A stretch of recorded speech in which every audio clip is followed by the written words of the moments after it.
All right, let's dive right into this explainer. Today, we're unpacking a really uncomfortable truth: why your high intelligence might actually be the exact thing holding you back. It's like an invisible cage. If you're someone who grew up hearing, "Oh, you're so gifted," but now you feel like you're stuck in neutral while everyone else is just zooming by, well, you're in the right place. We're going to break down the psychology of why brilliant people stall out, and more importantly, how to finally break out of that cage.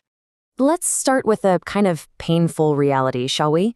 You're looking around and you're watching your less naturally gifted peers, the kids who maybe struggled in school, building businesses, getting disciplined, and just moving forward. Meanwhile, you feel like a parked car with a massive, roaring engine inside. You're revving and revving, but you're not going anywhere. It's incredibly frustrating, right? You feel like the smartest person in the room who is somehow making the absolute least amount of progress. So let's look at section 1, the gifted kid trap, basically a fast pass to nowhere. Think back to when you were, say, 10 years old. School was a breeze, right? You barely opened a textbook, you just listened and you got it. By 18, everyone around you, parents, teachers, they're all praising you for this natural intelligence. It felt like a guaranteed fast pass to a great life. But then, fast forward to today, maybe you're 28, 35, 50, and you're just feeling completely stuck. This trajectory perfectly illustrates how having things so easy in childhood creates this dangerous adult fragility. You basically got addicted to being the person who just gets it, and now you expect real-world messy problems to solve themselves in 5 minutes flat. And, well, they don't. And here is the stark contrast between you and the kids who didn't have it so easy. While you were busy protecting this fragile ego and just leaning on easy wins, the struggling kid was out there developing a literal superpower. They had to learn how to deal with feeling dumb every single day. They figured out that confusion, that's just step 1 of learning. They built up this incredible muscle to show up despite feeling frustrated. And honestly, that is exactly the skill you missed out on. Which brings us to trap 1, the fear of effort. It's a huge identity struggle. This all stems from what's called a fixed mindset. It's this belief that intelligence is basically a light switch. It's either turned on or it's turned off. So when you finally hit a wall as an adult, man, it feels like a physical punch to the gut. Why? Because you equate putting in effort with losing your smart identity. You secretly fear that if you actually have to try hard at something, it means your talent is just gone. You'd way rather stay quiet in a meeting than risk being even a little bit wrong. Meanwhile, the guy next to you blurts out a totally half-baked idea, gets corrected, and walks away with all the credit. And that leads right into the ultimate defense mechanism. Well, I'm not really trying, so I didn't actually fail. You know you've used this. We use it to quit, to panic, or to completely avoid applying for that ambitious job. We tell ourselves we didn't really want it anyway. But the raw truth, you simply lack the emotional space to look like a beginner. You are protecting your core identity as a smart person at the absolute cost of your actual success. Moving on to trap 2, paralysis by overthinking. Literally, overthinking everything. We usually call this analysis paralysis. Because you're so smart, your brain operates like a supercomputer. You don't just come up with an idea, you immediately think of the marketing, the funding, the legal loopholes, the potential economic collapse. You see all the dangers perfectly clearly. It's like a chess master who sees 8 moves ahead, but ends up losing on the clock because they're waiting for the absolute perfect zero-risk opening. You're treating life like a simulation where you can just hit reset. But my friends, the clock is ticking in real time. You're probably constantly obsessing over the cost of failure, the embarrassment of making a mistake or looking foolish. But you rarely, if ever, calculate the massive cost of inaction. Seriously, what is it costing you to stand completely still for a year, 5 years, 10 years? The cost of doing absolutely nothing is always fundamentally higher than the cost of trying and failing. Which brings us to a pretty harsh truth. Smart thinking is entirely useless without simple action. The source material refers to this endless planning as mental masturbation. Spinning your wheels, crafting the perfect 10-year plan, organizing your folders, but taking 0 actual steps. Meanwhile, the naive doers, they just start walking. They honestly don't know enough to be scared.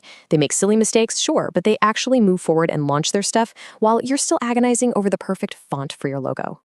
All right. Trap 3, the novelty addiction, getting hooked on the new. Because your quick mind craves deep stimulation, you get addicted to that buzzing, exciting feeling of figuring out a new system. Whether it's learning a new coding language or starting an intense fitness routine. The beginning is awesome, but then you completely check out the second the repetitive work begins. Once it stops being shiny and new and turns into a boring grind, you tell yourself, okay, I get it. I could totally do this if I wanted to. And boom, you quit, and you're off chasing the next bright, shiny object. There's a great quote for this. It's the difference between falling in love and staying married. Think about it. Anyone can fall in love. It's this thrilling chemical rush. But staying married? That means doing the dishes, paying the electric bill, having those hard, unsexy conversations. You're in love with the chemical rush of the idea of success, but you absolutely hate the boring marriage of putting in the daily, repetitive work. But guess what? High-level success is almost always found in that boring work. So let's get into breaking the invisible cage. Let's look at 3 actionable steps to get you moving. To break out of this cage, look, you don't need to become less smart. You just need to follow 3 rules. Step 1 is to explicitly enter the fool phase. You have to give yourself permission to look incredibly dumb while you're learning something new. Detach your self-worth from the immediate result. Think back to the first time you tried to ride a bike. You wobbled, you fell over, you looked ridiculous. You have to be willing to fall again. Right now, your goal is not to be a genius. Your goal is simply to be a student. Step 2 is the do it badly rule. You need to make the bar for starting so incredibly low that you literally cannot fail. If you're overthinking a design project, don't try to paint the Mona Lisa, draw a stickman. Seriously, embrace the stickman. The stickman doesn't care about perfection. The stickman just gets on the page and does the job. Write the absolute worst first draft. Record a terribly lit video. Just be the stickman taking messy, unpolished action. Because I promise you, a stickman running will always beat a genius standing completely still. Now, why is doing it badly so crucial? Because of this. You need feedback velocity. Remember, you cannot steer a parked car. You have to shorten the loop from having a grand idea in your head to putting a tangible result out in the real world. Smart people usually have incredibly slow feedback velocity because they spend months, even years, planning. You need to start moving, make a mess, draw that stick man, and then use your powerful brain to course correct once you're actually in motion.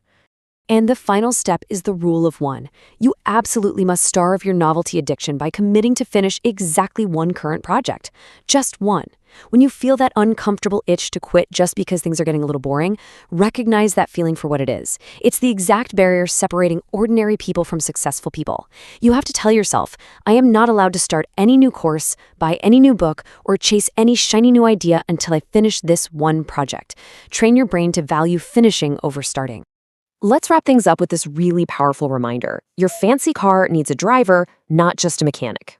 Being highly intelligent is wonderful, but it is not some fragile trophy that you keep locked safe in a glass cabinet. It's a heavy, powerful tool. And tools are meant to be used, they're meant to get dirty, and they're meant to build something real in the world. So stop just endlessly tuning the engine and actually put the car in drive. The world does not reward your ability to wait around for the perfect time. It rewards the people who actually move. The only true way to waste your incredible potential is to never actually try to use it.